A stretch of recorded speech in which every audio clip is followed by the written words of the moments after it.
해당 문제에 대해서 얼렁뚱땅 넘어가려고 하는 그런 인상을 줄 수가 있습니다. 그 말의 신뢰도는 떨어지게 됩니다. 채점자들은 이해가 안 되는 답변에 높은 점수를 줄 수가 없습니다. 그 불안한 감정이 채점관들에게 전달이 돼요. 지나치게 시간을 낭비하는 자신감이 없는 태도로 비춰지기가 쉽겠죠.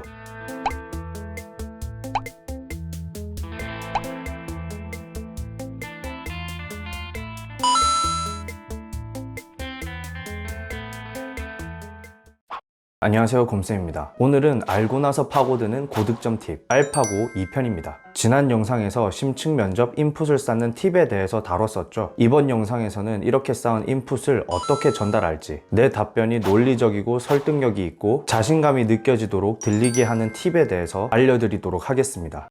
심층 면접의 핵심 3가지를 꼽으려고 한다면 논리성과 설득력 그리고 자신감입니다. 당연히 심층 면접은 여러분들의 생각을 묻는 것이기 때문에 주어진 문제에 대해서 자신의 생각을 논리적이고 설득력 있게 답변할 수 있어야 되겠죠. 그러나 여러분들의 답변이 아무리 논리적이고 설득력이 있어도 자신감이 없어 보이면 그 말의 신뢰도는 떨어지게 됩니다. 심지어는 알맹이가 없이 아무 말만 해도 자신감 있게 이야기하면 왠지 모르게 그 말이 맞는 말처럼 들리는 경우가 있죠. 그 정도로 자신감도 중요합니다. 우선 저는 먼저 제 답변이 논리적이고 설득력이 있는 답변으로 들리게끔 하기 위해서 구상의 차원과 답변 틀을 준비했습니다. 구상의 차원은 해당 질문에 대해서 다각도로 접근할 수 있음을 보여줌으로써 이 사람의 해결책이 정말 효과가 있겠구나 설득력을 갖출 수 있게 합니다. 답변 틀은 각 유형마다 가장 효과적인 전개 방법을 구조화해서 자신의 주장이 스텝 바이 스텝 차근차근 전달되도록 하는 것이죠. 그러면 듣는 사람도 이해가 잘 되고 아주 조리 있게 말하는 것처럼 보입니다. 이렇게 구상의 차원과 답변 틀을 통해서 한 상황에 대해서 다각도로 여러 입장을 고려할 수가 있고 자신의 생각을 조리 있게 전달할 수가 있으면 채점자도 여러분들의 답변이 논리적이고 설득력이 있고 신뢰가 있다고 느끼겠죠. 그 다음부터는 여러분들의 답변에 자신감을 더하는 겁니다. 실제로 여러분들이 자신이 있든 없든 그 답변하는 그 순간만큼은 자신감이 있어 보이는 태도를 보이게끔 하는 것도 중요합니다. 제가 첫 번째로 했던 것은 바로 느리게 말하는 것입니다. 먼저 첫 번째 원인은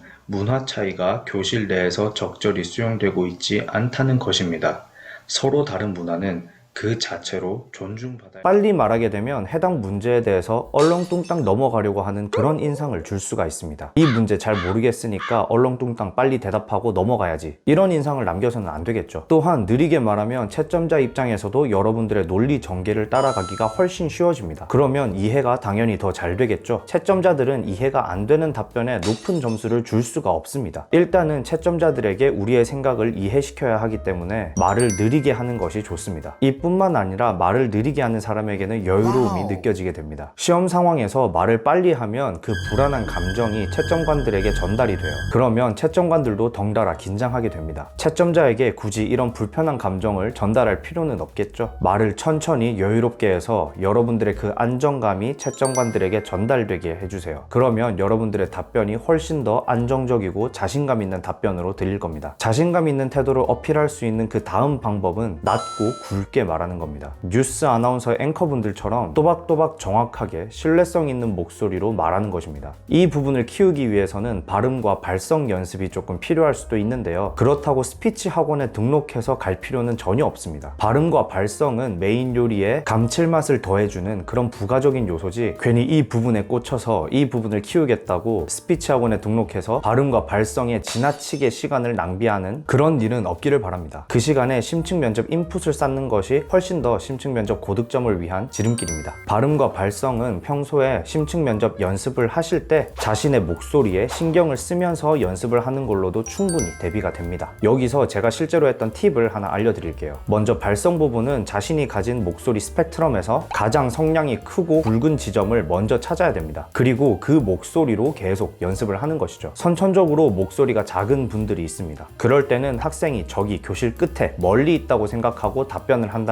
소리를 크게 내는 법도 자연스럽게 깨우치게 되는 경우가 있거든요. 그래서 목소리가 작아서 고민이라면 소리를 내는 방법도 조금 연습을 해보시거나 학생이 멀리 있다고 생각하고 답변을 연습하다 보면 자연스럽게 발성이 만들어지는 경우도 있습니다. 그렇게 하시면 발성 부분에서 많이 좋아질 거예요. 다음은 발음입니다. 발음을 또박또박 하기 위해서는 입을 좀 크게 움직이면 됩니다. 그리고 저 같은 경우에는 문장 마지막 부분 끝을 흐리는 나쁜 습관이 있었는데요. 각 문장마다 종결 어미도 정확하게 발음을 해서 문장 문장을 끝마치는 그런 연습을 했었습니다. 이 부분들만 해도 여러분들의 발음은 크게 좋아질 수가 있습니다. 어차피 발음이나 성량은 채점 요소라고 보기에는 어렵습니다. 다만 자신감이 있는 답변으로 들리게끔 그런 좋은 인상을 남겨줄 수가 있는 것이죠. 그렇기 때문에 발음과 발성에 대해서 너무 스트레스 받으시지 마시고 연습을 할 때 이 부분도 신경 쓰시면서 하시는 걸로도 충분하니까 큰 부담 없이 준비하셔도 될 것 같습니다. 자신감 있게 보이는 그 다음 팁은 바로 자세입니다. 허리를 곧게 하고 어깨를 딱 편 상태에서 답변을 한번 해보세요. 무거운 분위기에 주눅드는 기분이 많이 사라질 겁니다. 이것은 파워 포즈에 의한 자신감 상승 효과 때문인데요. 앞서 언급한 목소리 톤도 이것과 관련이 있죠. 에이미 커디라는 심리학자는 자신감 있는 행동을 취하면 실제로 자신감이 올라간다고 이야기합니다. 테드에서 강연을 하면서 실제로 시범을 보이기도 했죠. 저는 이 부분이 아주 인상이 깊었고 실제로 제가 자신감이 필요한 순간마다 파워 포즈를 사용했습니다. 문제를 풀다가 어려운 문제를 만나면 기가 죽잖아요. 그럴 때 심호흡을 한번 하고 허리도 쭉 펴고 어깨도 한번 풀어주면, 그래서 평소에 스터디1과 연습을 하실 때 내용 부분만 연습을 하시지 마시고 이렇게 파워 포즈를 갖춘 상태에서 연습을 하시길 바랍니다. 아이 컨택과 제스처도 중요한 팁입니다. 눈을 마주치지 않고 이야기를 하면 무언가 회피하는 그런 느낌을 주게 됩니다. 자신이 주장하고 있는 해결책에 대해서 눈을 마주치지 않고 회피하려고 하는 것은 자신감이 없는 태도로 비춰지기가 쉽겠죠. 물론 답변을 100% 완벽하게 다 외워서 할 수는 없기 때문에 답변하다가 조금씩 시선이 아래로 내려갈 수도 있습니다. 저 역시도 실제 시험에서 중간중간 제가 필기했던 것들을 참고한다고 시선이 내려가기도 했어요. 그렇지만 내가 정확한 답변을 하기 위해서 필기를 참고하려고 시선이 내려가는 것과 자신감이 없어서 회피하려고 나도 모르게 시선이 내려가는 것은 분명히 차이가 있겠죠. 자신은 모르겠지만 듣고 보는 사람은 바로 그 부분을 눈치챌 수가 있습니다. 제스처도 마찬가지입니다. 과도하지 않은 제스처는 여러분들의 답변을 자연스럽게 해줍니다. 너무 딱딱하게 앉아서 두 손을 모아서 대답하는 것보다 약간의 자연스러움을 더해주는 것도 여러분들의 답변이 자신감 있게 들리게 하는 하나의 팁이 될 수가 있겠죠. 이렇게 비언어적인 요소들도 여러분들의 답변에 자신감을 더하는 하나의 중요한 역할을 할 수가 있습니다. 그래서 저는 틈틈이 인풋을 쌓고 구상의 차원과 답변 틀을 자동화하면서 실전 연습 때 계속 이와 같은 방법으로 답변을 꾸준히 연습해서 자연스럽게 몸에 뵐 수 있도록 했습니다.